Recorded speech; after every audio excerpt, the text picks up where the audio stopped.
Hey everybody, welcome back. Now, everyone has an opinion, and while they might be interesting, decisions should be made from data. Today, we have the data on podcast guesting. Tom Schwab is my guest. He's here to share the 2023 State of Podcast Guesting report that was just released today. Tom is actually the founder of Interview Valet that you've heard me mention before on this show. Interview Valet is the leader in podcast interview marketing. His firm works with leading brands, consultants, and authors to get them in front of their ideal audience, okay? Then they drive results, turning listeners into customers. Tom is an engineer by degree. His team keeps data on every interview, and this is what's fascinating. Every year they release the industry report, their industry report, based on over 9 years and 50,000 interviews. So if you want to leverage podcast guesting in 2023, this is the interview you need to pay attention to today. So without further ado, here is Tom. Hey, Tom, welcome to the show. How are you? Danny, I am thrilled to be here. Oh, awesome. So some of my listeners may have already heard of you. They've probably heard me mention Interview Valet before. They may have run into you at a podcasting conference. But if you could, I know you have an interesting backstory. Could you tell us how you got from being a nuclear engineer, was it, all the way to being the CEO, the founder of a huge podcasting interview company? Well, it only makes sense in the rearview mirror. So I graduated from the U.S. Naval Academy. So if you're a taxpayer, thanks for paying for my education, and ran nuclear power plants in the Navy. And that taught me systems, processes. You know, when people say, well, it's my business is too complicated, you don't understand. I'm like, hey, right now, there are 20-somethings running nuclear power plants. We can systematize it to get good results. So I left the Navy, worked in corporate America, worked in sales, and then had a job, a business that was direct to consumer, durable medical equipment rental. Okay. It was voted the second unsexiest thing to sell online. And we were actually HubSpot's first e-commerce case study. And that's where I learned really digital marketing and how the world was changing.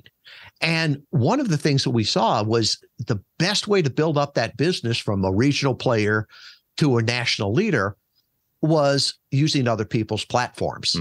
And that was guest blogging back then, right? Instead of me writing a blog and having 3 people see it, I put it where my customers were. So we built that business up, sold it off. And then when I was in my sabbatical period, I was in a mastermind and some guys were saying, how do you do this? And well, honestly, by 2013, 2014, blogs weren't working nearly as well. But I hypothesized, I bet you could guest blog on podcasts, right? Get on podcasts people are listening to. So I did it. I tested it. It worked amazing, right? The conversion rates we saw were 25 times better than the blogs. And so I started to teach it. I started to help people. And about 2015, one of our a friend of mine says, I don't want to learn how to do all this. I want to be the guest. You take care of all the rest. And I'm like, no, I don't want to start another business. And on their urging, we beta tested it. It worked so well that we took it out of beta in early 2016. Interview Valet was born.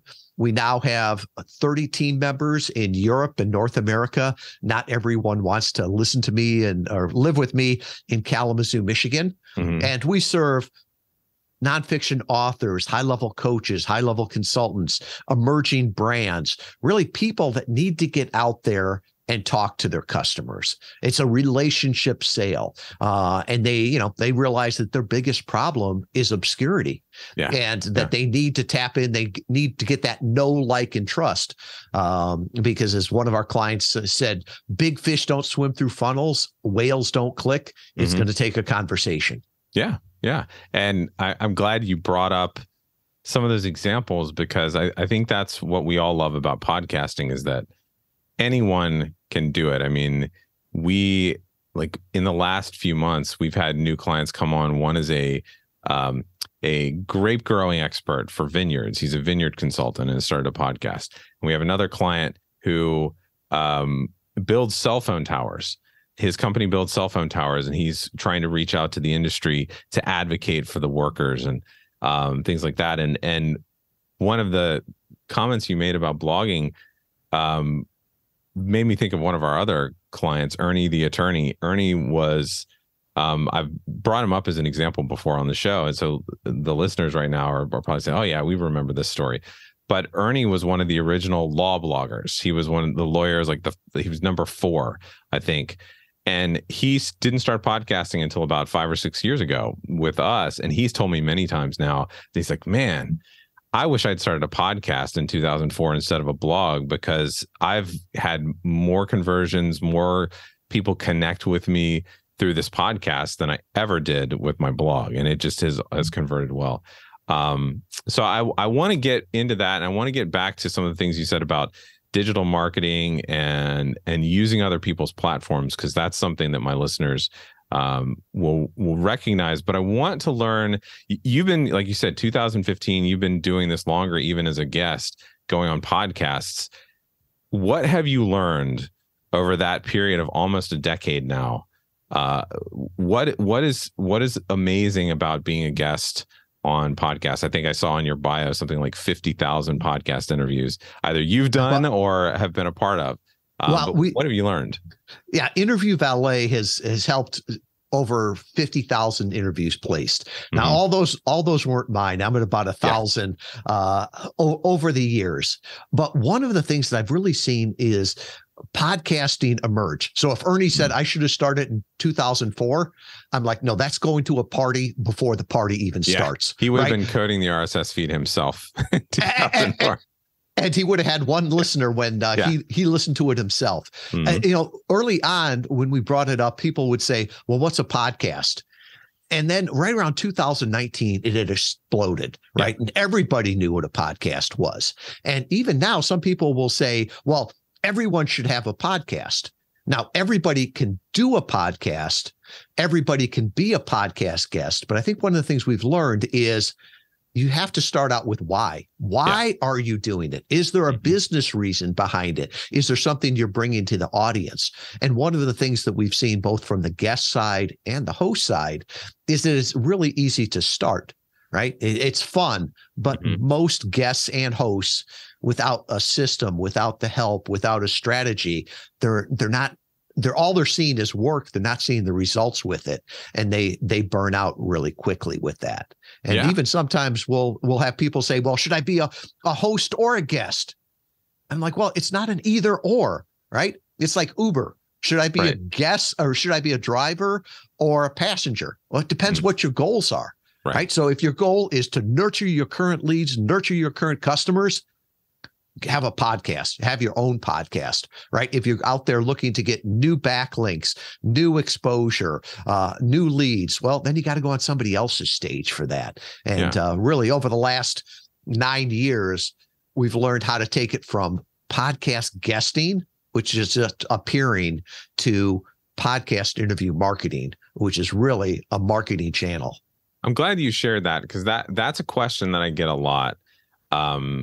Before we started recording, I was talking to you about how we do have a lot of clients that are service professionals. They have, maybe they're lawyers, they're doctors, they have brick and mortar businesses that they're trying to grow. They have to build trust ahead of time. So this is a great way for them to put out some information about who they are, let people get to know them. But I get that question a lot of, well, why do I need to start a podcast? Couldn't I just go on other podcasts? And I'm glad you put it that way, in those terms of, one is for nurturing an audience and building up people, building an audience that trusts you. And the other is really for generating, like you said, backlinks, generating clicks, generating eyeballs on things you may be doing or books you may have released. I would like your take, though, on, if you are someone who wants to nurture an audience and wants to build a community, and so you need to start a podcast, what benefit have you seen from podcast hosts also participating in this world as a guest and going on other podcasts? Well, if you think about it, what's the best place to find a podcast listener? It's not on Facebook. It's not on Twitter, all the rest of those. A percentage of those people will listen to podcasts. If you go on to other podcasts, I can guarantee you 100% of the people you talk to are podcast listeners. And it's not a zero-sum game, right? Discoverability is still the biggest problem in podcasting. Most podcasts are found either by personal referrals or hearing about them on the podcast. So if you go out and guest on other people's podcasts, especially if they're a similar audience, right? Similar demographics that you want to go after, they like you, right? They find Tom's a little bit quirky, but hey, he had good information. Well, it's just a normal thing to then go over to their podcast and start consuming there. And so it's a frictionless path for them to get to know more about you and your business. We've worked with some very big podcasters and podcasters just starting out, and guesting is a great strategy either to launch a podcast or to take it to the next level. Some people even use it almost like a test run. Yeah. Right. They'll be on a dozen podcasts, so they get comfortable with it. They learn from other people what they like, and they get to do sort of that guest storm out there to gain the confidence and the experience before they hit record. Yeah, I actually coach our hosts that when they go on other podcasts, a lot of people are, I'm gonna have this lead magnet available and I'm gonna have this opt-in URL ready to share. But I coach them, hey, have a good idea of what episodes you put out there and have a list. Like, I know you like data and we're going to talk about some data, but have a spreadsheet where this topic I talked about on these episodes of mine, so that when you get asked about, and I tell them even on their one sheets, have a question that is going to answer a topic that you've done episodes on, so that you can then drop in there, hey, go listen to episode 35 of my podcast, so that you can get people automatically to just make that transition from, I'm listening to this podcast, this host that I love and trust, but this guest just mentioned another podcast that answered a question that I really want answered, and there's more information in this episode.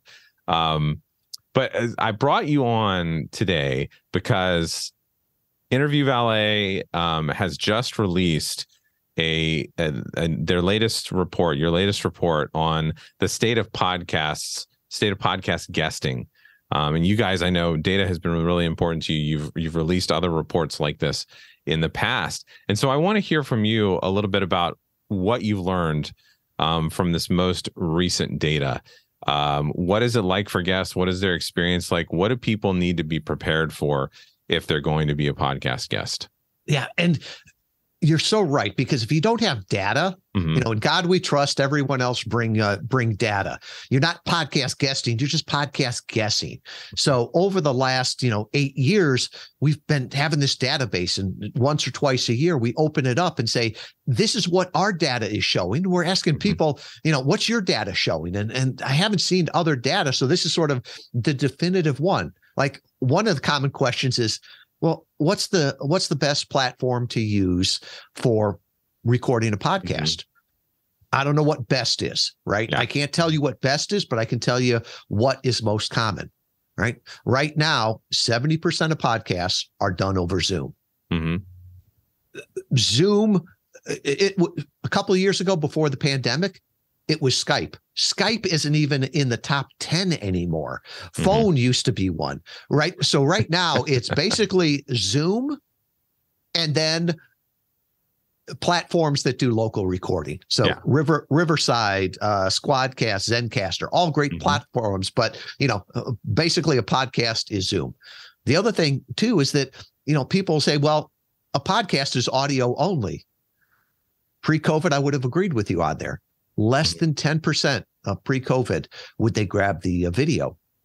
Now it's over 3/4 grab the video, because people are getting more comfortable with that, right? Now if it's on Facebook, if it's on YouTube, is that still a podcast? I don't know. I just care that people hear us, right? So that's been another one that's been really interesting. Another piece of data is how long it takes, right? And often people, especially if they come from the radio industry, they're like, podcasting is like radio. And they set their expectations and their time like that. And I'm like, no, podcasting is more like print media, right? We were talking about this before. You've got an editorial calendar. What you released, previous to this leads into that, right? Mm-hmm, so mm-hmm. Think of podcasts more like print media and plan accordingly. So if you've got a book launch, don't show up the month before the book launches, right? We're telling people start 3 or 4 months before the book launches. Mm-hmm. Or if you've got an event, because the best podcasts are like doctor's offices or restaurants, right? If there's not a waiting list, there's a reason, and a reason Mm-hmm. you don't want to be there. So Right. Here's a great example. I mean, data. The mean time between when you reach out to a podcaster and when you actually get the invitation, in our experience, is 4 days, right? So it drops off drastically after 2 weeks. So I know people say you should follow up. You should Mm-hmm, follow up. mm-hmm. People pitch me to be on my podcast, and I don't even have a podcast. Yeah. And they'll follow up for months and months. A non-answer is an answer, right? So figure there's about a week between, doing the introduction, the pitch, and when you get invited. Okay. Well, don't think that you're going to record the next day, right? Yeah, a small portion of them will record that first day, that first week. Mm-hmm. But the mean time to actually go between when you're invited and when you're actually recording, it actually went up by 12 days last year. Okay. Went up to 44 days. So if somebody says, I would love to have you on the podcast, well, they're It might be a busy, month you're and a half. busy. Yeah. You're looking at a month and a half Okay. before it's actually recorded. That's right? good. That's good to know. And over COVID, it dropped down to like 20 days, Yeah. right? Hey, you're not going any place. I'm not Right. going any place. Let's do this, Let's just record that.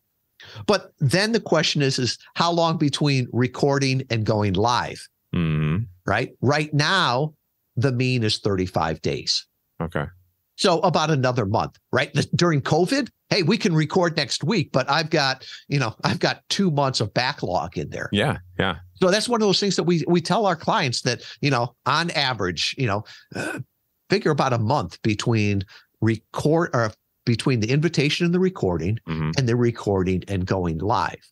So that's one of those things where I think we have to be honest when you're going to see results, right? People come to us and say, can I try it for a month? No, you will not see any results in a month. Yeah. You're going to do a lot of work that first couple months, and then you'll start to see the Mm-hmm. results there. But if people tell you, oh, you've got to, sign up for a year to see results, no, Mm-hmm. you should be seeing tangible, real business results from podcast guesting in month 3. Mm-hmm. Now that's a lot. There's a lot that you shared there, and I want to hit all of it. I'm glad that you brought up some of those mean or average mean time periods between what happens, because I'm going to adjust my follow-up for when I pitch somebody, hey, I think you should have me as a guest on your podcast, and I do all my pitches myself. I've been doing 2 and 3 week follow-ups, and I'm like, well, maybe I need to get back to them a couple days after if I don't hear from them, because I get it. It moves quickly. And what was the other thing?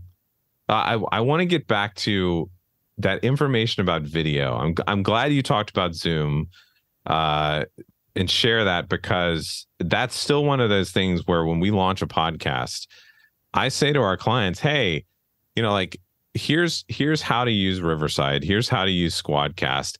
It's going to get you better quality. And I want to talk about quality. But everybody is still using Zoom. Podcast listeners are used to it. Everybody knows how to use it now. And most people during the pandemic got away from just using their earbuds. They may have actually gotten a microphone. They may have actually gotten some headphones that prevent some bleed. So you can trust that if you send somebody a Zoom link now, they're going to know how to do it. It just makes your life easier. And if that's more important, so I'm glad you shared that. So I want to talk a little bit more about video, because I think I want to get your take on where this is going. What do you think this predicts about the future of podcasts? Because we hear about video a lot. I tend to be one of those people that thinks like, podcasts, people love podcasts because they're convenient. They can listen anywhere. They don't have to look at a screen. And yes, all of our clients, we're asking them to record video because we're using them for Reels and TikToks and YouTube highlight videos and things like that. But what do you think about the future of podcasting in terms of how video is going to be involved and whether you think it's going to become a crucial part of it?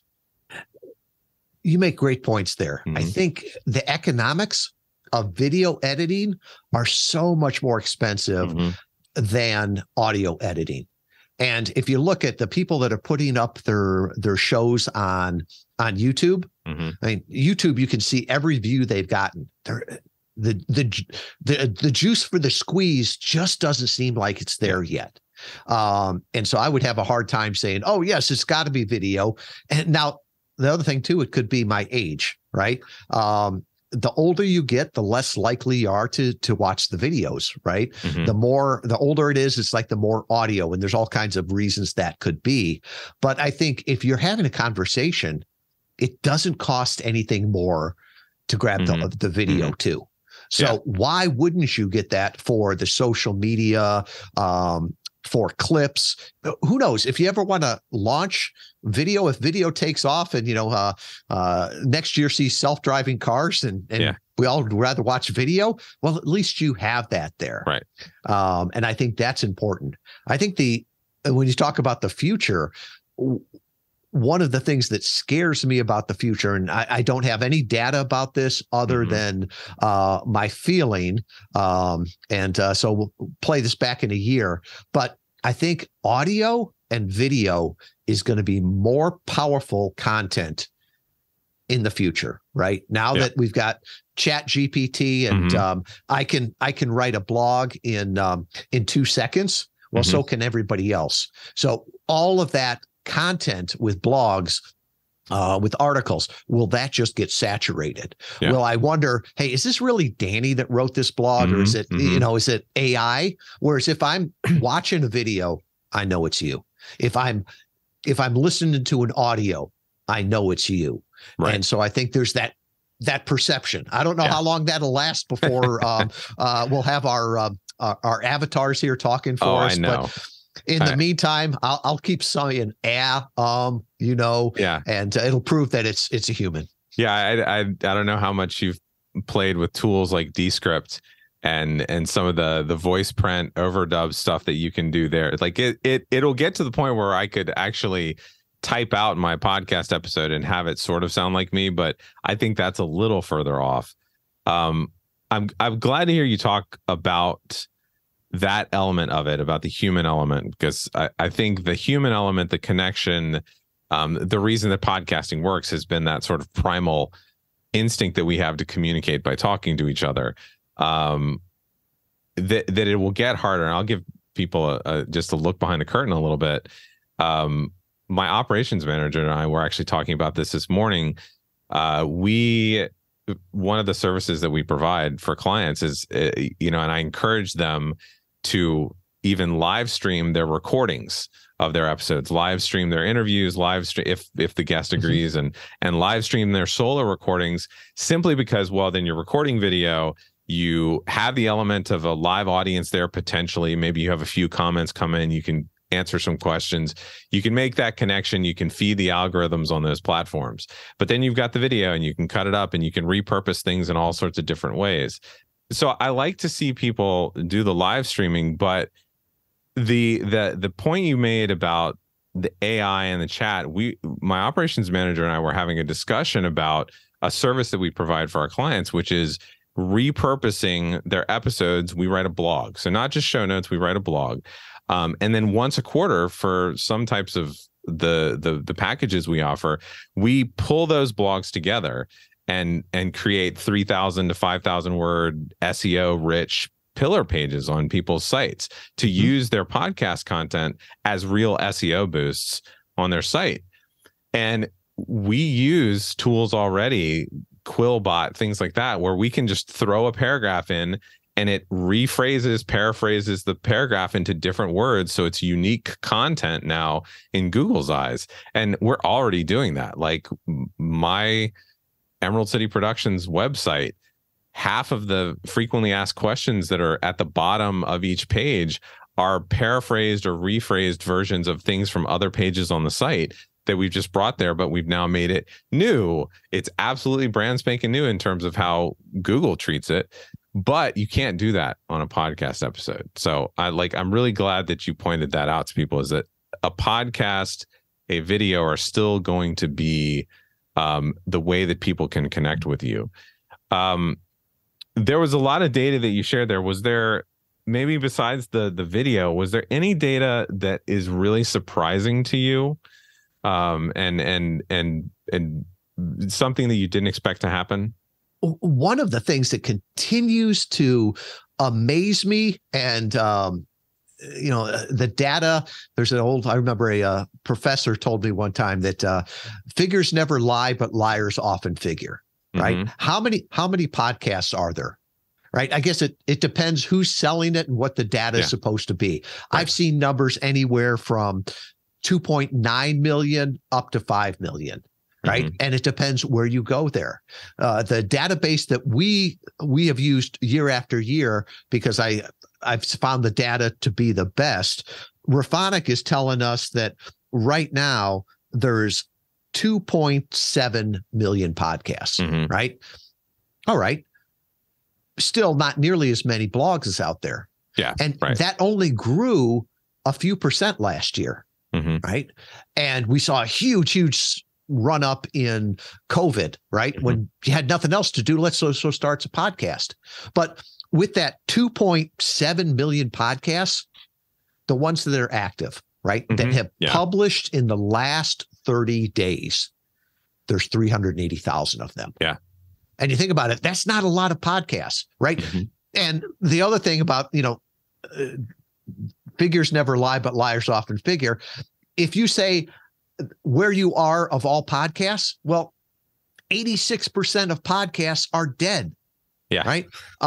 That's like saying I'm in the top 7% of the fittest, most athletic people. Yeah. It's true. But the only reason I can claim that is because 93% of the people are dead. Mm-hmm. Right. You shouldn't compare yourself to dead people. At least not for looks, I think. So with that, I think it's important to say, is there still space for great podcasts? Yeah. Yes. Right. Mm-hmm. Because actually last year, according to Raphonic, the number of live podcasts went down. Right. Libsyn was talking about this same thing. Rob the talks number about it a lot, the live active podcasts is actually decreasing. But Edison Research will tell you that the number of listeners and the amount they're listening is increasing. Yeah. So what's that tell you? That the average amount of time that a good podcast gets, of listeners is going up. So that tells me, do I want to be on a podcast? Right. Well, I want to be on a good podcast. Do I want to start a podcast? I want to start a good podcast. Right. Yeah. So I think it's always that the competition is for the top, the good sections there. Yeah. And that really surprised me that the number of podcasts that are active and live is going down. Yeah. And where we're really seeing the growth in new podcasts and new podcast listeners is actually in the Spanish speaking market. So if you look at the countries this year that took off, Mexico, Chile, Argentina, and was one of the reasons that last year we launched Interview Valet Espanol, right? With 30 people, we've got 6 people on our team that are bilingual, and people kept asking for it. And it's like, it makes sense. Mm-hmm, mm-hmm. I'm glad you brought that up. My listeners have heard me hammering on that before about the number of active podcasts. I mean, it's one of the reasons I tell clients and potential clients, hey, if you can figure out a way to podcast weekly, that number drops even more, it's like 225,000 active podcasts in the last 7 days. Like if you can get into that, you're not competing with a lot of other podcasts. So, you've mentioned good podcasts and good quality. several times. And I also want to hear more about some of your ideas on digital marketing versus content marketing. I like the quote that you shared about big fish don't swim into funnels and whales don't click. Right. Maybe you could say more about that, because I think that relates to where are the clients that actually move the needle in terms of businesses, and how do you reach them? Why does content marketing work better for that? Yeah. And I think the problem that we have is sometimes we'll take one data point and apply that to everything. So if I'm selling a $10 product, right? Everything that works on that $10 product should work on a $10,000 product. And that's ridiculous. And vice versa, right? So often the digital marketing is based on e-commerce, right? Because it's high volume, low cost, and they can get a lot of data points and they can prove and show this is working. So often higher ticket relationship sales thinks, oh, I should do the same thing. And until you put yourself in the position, say, if you're selling to a high-level CEO, right? And you're trying to get in there for a six-figure consulting deal, do you really think they're going to click on your Tripwire product, buy it for $7, and be nurtured for the next 6 months until they come down to your funnel for a six-figure engagement? It's ridiculous, right? So I think that we've got to say, what market is it? What was the time in the market there? And can we learn anything from it? And we had one client that came to us, and I remember I asked him, well, why do you want to be on podcast interviews? And I thought his answer was striking to me. He said, I'm a high-level coach. I'm a high-level consultant here. He said, for me, I see most of social media as the digital equivalent of advertising above urinals. And I was like, what? He's like, yeah, everybody says you should be everywhere your clients are, right? My clients go into men's bathrooms, right? Yeah. But I don't want to be seen there because it actually detracts from the sale. It will kill the sale more. And so instead of him doing, more, he's doing better, right? I want to do better appearances. I want to do better content. I want to have better conversations, because I think everybody's gotten to, when you're in a funnel, right? You know when you're being sold to, and people want to buy, they don't want to be sold to. And so I think if you can have that discussion, and the other thing that I'm pushing this year is better is better. More is not better, right? Everybody's reaching out to me. We can get you more leads. We can get you more leads. Well, to me, leads are like Facebook likes, right? You can't do anything with them. I don't want more leads. I want people to hear me and self-select. If I'm not good for them, that's fine.